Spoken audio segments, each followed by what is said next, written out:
We're going to wrap up with the largest and most varied group, the antidepressants. They all have slightly different mechanisms, but they all serve to increase the activity of monoamines like dopamine, norepinephrine, and serotonin at their synapses. But first, let's refamiliarize ourselves with a monoamine synapse, starting with our prototypical serotonin. First of all, where do the neurotransmitters come from? Not anywhere on this diagram, that's for sure. The neurotransmitters are made in the cell bodies, somewhere north of the axon terminus pictured here, and are shipped down to the axon by a dedicated set of molecular motors and cables, dynein and kinesin in case you care. They eventually dock at the axon terminus, and when the neuron fires an action potential, the vesicle fuses with the membrane and releases its neurotransmitters. These can then activate the receptor, causing a signal cascade on the other end that either stimulates or inhibits an action potential in the neuron. But a signal can't go on forever, otherwise you'd be having a seizure 24/7. So the neurotransmitters don't bind permanently. They unbind after a while, based on their receptor affinity.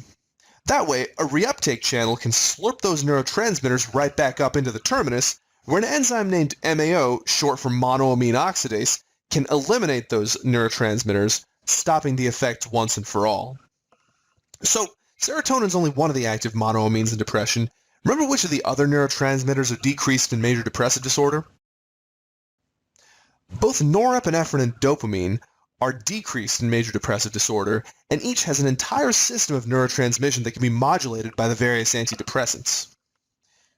The selective serotonin reuptake inhibitors, as the name might suggest, are the most selective.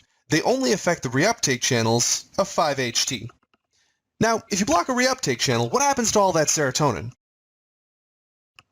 It stays in the synapse, and actually continues to affect the receptor without forcing the neuron to release more.